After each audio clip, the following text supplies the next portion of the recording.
Êxodo capítulo 20.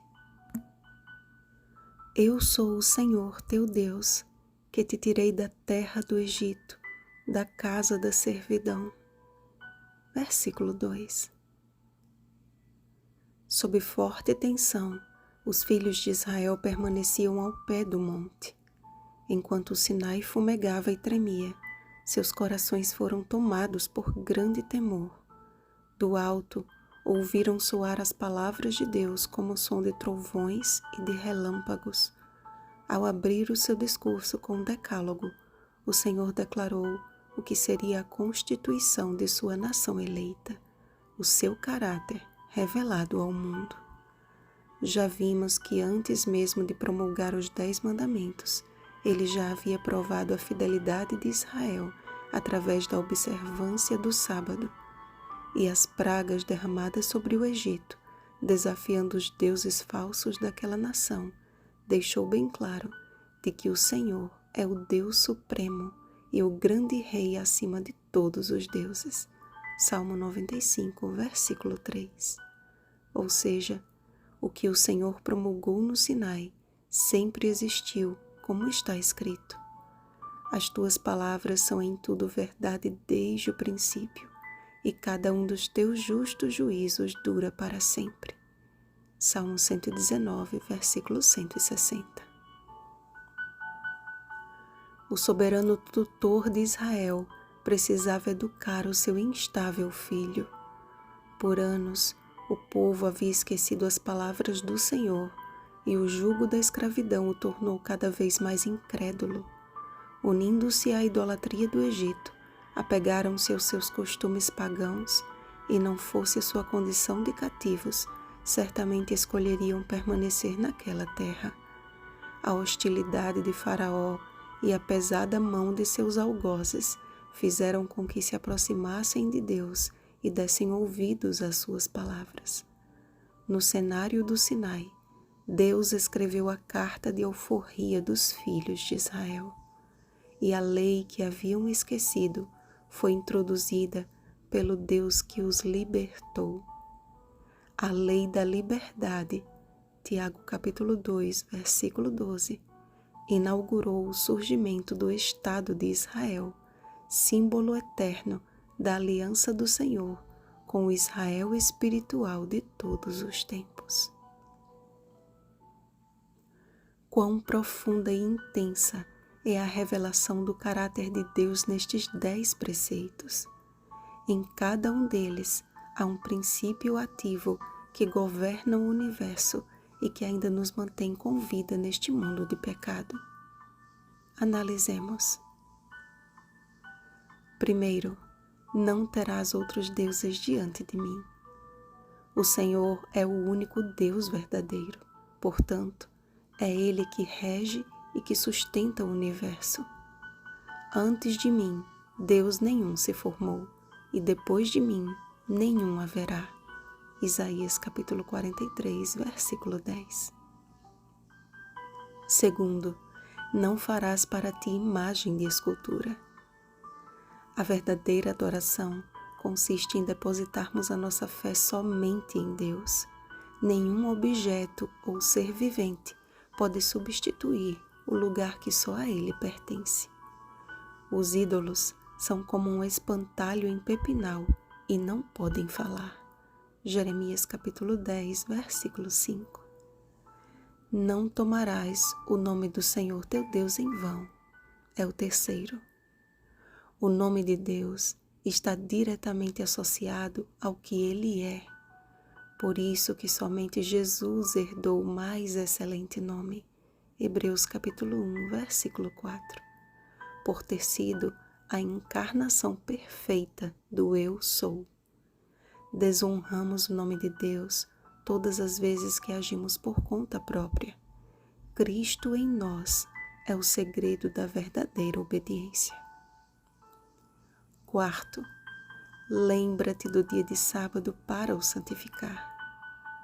Estabelecido na criação, o sábado havia sido esquecido. Deus precisava restabelecer o seu dia para descanso, santificação e bênção em favor de seu povo. fossem eles fiéis na observância do 7º dia e jamais perderiam de vista o Criador como o único Deus verdadeiro. Leia Apocalipse capítulo 14, versículo 7. Logo, haverá grande contenda em torno da observância deste mandamento. De que lado da controvérsia você deseja estar? Ai daquele que contende com o seu Criador. Isaías capítulo 45, versículo 9. Quinto, honra teu pai e tua mãe. Os pais são representantes de Deus na terra. O respeito e a obediência dos filhos para com os pais os ensinam as primeiras lições da verdadeira educação. Por ser o único mandamento com promessa, revela o resultado prático na vida dos filhos da obediência. Honra teu pai e a tua mãe, para que te vá bem. Efésios capítulo 6, versículos 2 ao 3. Sexto, não matarás. Nunca foi plano de Deus que qualquer ser vivente de sua criação morresse. Com a entrada do pecado no mundo, porém, a primeira folha a cair no chão revelou o seu salário fatal. Romanos capítulo 6, versículo 23. Este mandamento nos lembra de que Deus é o doador da vida e que em breve Ele destruirá o último inimigo, a morte. 1 Coríntios capítulo 15, versículo 26. Sétimo, não adulterarás. O matrimônio entre um homem e uma mulher é um dos símbolos da aliança do Senhor com a sua igreja. E assim como Ele permanece fiel, os cônjuges devem ser fiéis um ao outro. Disso depende a felicidade, a permanência do casamento e a estabilidade da família. Digno de honra entre todos seja o matrimônio, bem como o leito sem mácula, porque Deus julgará os impuros e adúlteros. Hebreus capítulo 13, versículo 4. Oitavo, não furtarás. Não precisa ser cristão para saber que roubar é errado. Ninguém gosta de ser roubado, nem o próprio ladrão gosta. Precisamos ser mais zelosos quanto à observância deste mandamento. Ele pode ser mais amplo do que imaginamos. Leia Malaquias capítulo 3, versículo 10. Não dirás falso testemunho contra o teu próximo. Deus nos criou para o relacionamento com Ele e uns com os outros. E todo aquele que deseja entrar na cidade de Deus pelas portas precisa aprender a viver em comunidade aqui. Como embaixadores da verdade, nossos lábios devem sempre declarar a verdade e nada mais do que a verdade, pois Deus abomina o que semeia contendas entre irmãos. Provérbios capítulo 6, versículo 19.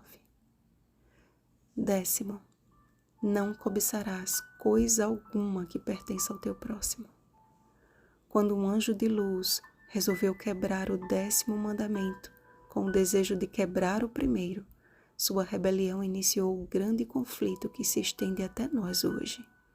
A cobiça é uma ferida aberta que corrói todo o corpo à medida que avança em seus propósitos egoístas. Um filho do reino só está protegido deste mal se estiver disposto a aprender como o apóstolo Paulo. Aprendi a viver contente em toda e qualquer situação. Filipenses capítulo 4, versículo 11. Confrontados por seus pecados, os filhos de Israel sentiram o peso da culpa e a sensação de morte. Como num espelho, Tiago capítulo 1, versículos 23 ao 24, contemplaram as suas iniquidades e perceberam a sua real condição de pecadores. Não temais, foi a resposta ao seu desespero. Não temais é a voz de Deus aos seus filhos, apontando para a graça redentora de Jesus Cristo. Hoje, somos chamados a erguer um altar diário ao Deus que nos salvou e que nos deu os seus mandamentos como um presente para que nos acheguemos confiadamente junto ao trono da graça, a fim de recebermos misericórdia e acharmos graça para socorro em ocasião oportuna. Hebreus capítulo 4, versículo 16. E lembre-se, o altar é do Senhor. Não erga degraus nele. Não queira subir ao lugar que só a ele pertence, para que a tua nudez não seja ali exposta. Que a sua obediência seja tão somente o resultado da boa obra do Espírito Santo em sua vida. Esse é o verdadeiro testemunho de que o mundo necessita. Vigiemos e oremos. Bom dia, salvos pela graça de Jesus. Rosana Garcia Barros.